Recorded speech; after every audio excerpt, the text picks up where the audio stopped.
Disaster grips the Pacific Northwest as the Columbia River, swollen by unprecedented rains, spreads destruction. Here's a miracle in the midst of ruin.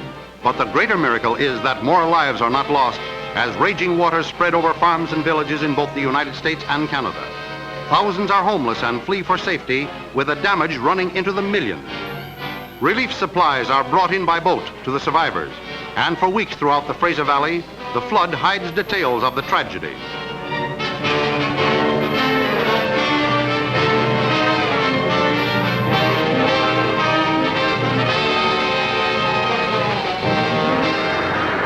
Far to the southeast along the Florida coast, nature unleashes another terrific hurricane, spreading destruction from Key West to Miami. Winds ranging up to 140 miles an hour savagely blast a broad path of property damage estimated at $25 million.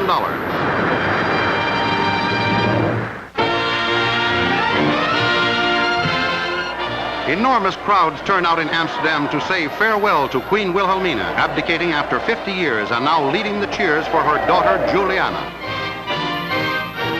The princess, with her prince consort Bernard, now comes to be invested as queen, the procession passing the approving eyes of Wilhelmina.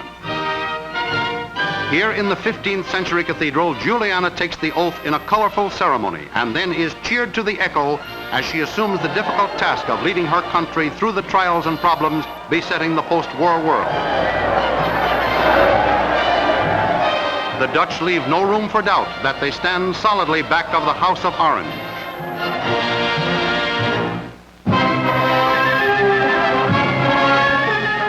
Thousands of tons of vitally needed coal and food supplies are stalled by the Russian blockade of Berlin. The Cold War between East and West is on, but the Soviets sadly underestimate America's strength in the air. Big four-motored planes of the Air Transport Command begin flying supplies into the city, and the greatest airborne movement of freight the world has ever seen makes the Soviet blockade futile.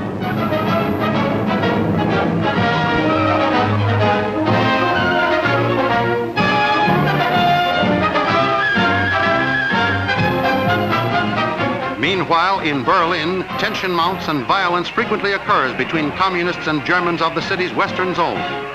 Near the battered Reichstag, crowds gather in a wild demonstration.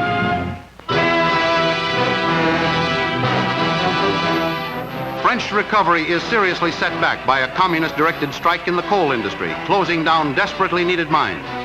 300,000 coal miners are idle, and clashes between troops and strikers, with tear gas frequently used, lead to serious disorders.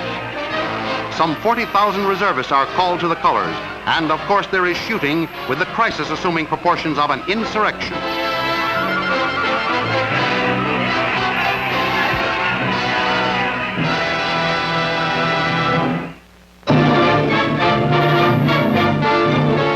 In Palestine, women of the Israeli army are reviewed by one of their leaders during a lull in the struggle to establish the new Zion state. While desperate efforts are made by the United Nations to effect a truce, bombing raids kill and injure hundreds in the Jewish shopping district of Jerusalem, and civilians sadly rescue survivors. Throughout the Holy Land, efforts to effect a settlement of questions involving boundaries prove futile, and only United Nations observers with a flag of truce succeed in halting the fighting. The Arabs watch in silence as errands of mercy are performed. The world's prayers for a peaceful settlement in the Holy Land go with Count Folke Bernadotte, UN mediator, but irresponsible factions bring about his assassination.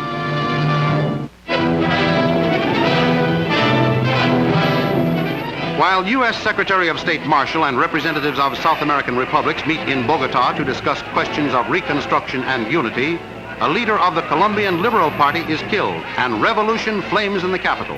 Angry mobs burn buildings, overturn streetcars, and fill the air with machine gun fire, which of course brings needless casualties. Not even the visiting American officials are safe during the worst of the struggle for capture of the government until the forces of law and order prevail.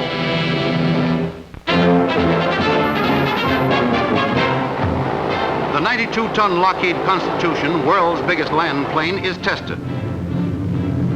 168 Californians are aboard as the twin-deck giant takes off.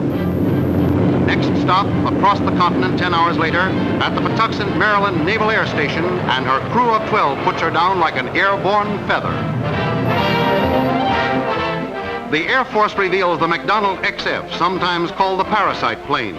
A jet-propelled fighter that cannot take off. It must be carried aloft in a special trapeze rigged in the mother ship. The pilot is all set to go.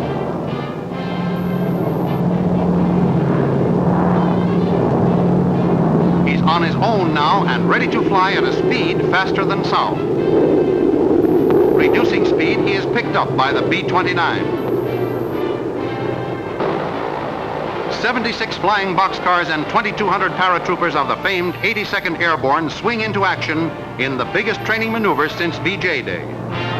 From Fort Bragg, North Carolina, they descend upon Camp Campbell, Kentucky, in the greatest mass drop ever held in the United States.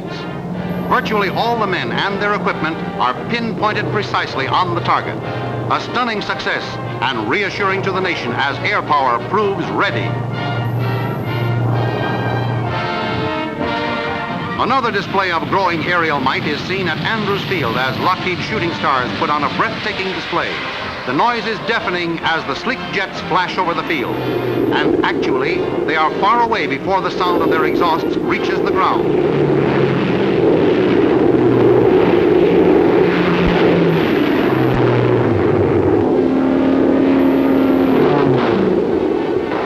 And here is a mighty armada aloft in a demonstration of air power for waging the peace.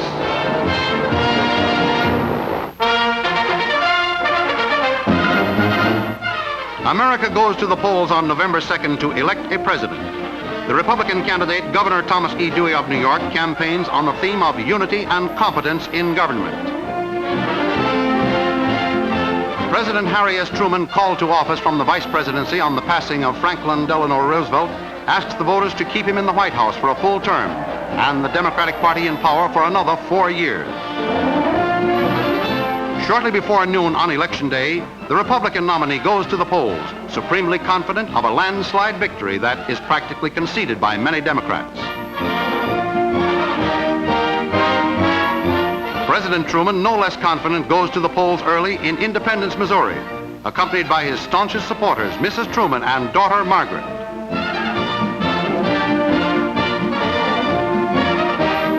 The president casts his ballot, followed by Margaret voting for the first time. And the entire world awaits the verdict as all over America this simple act of a free people is repeated millions of times.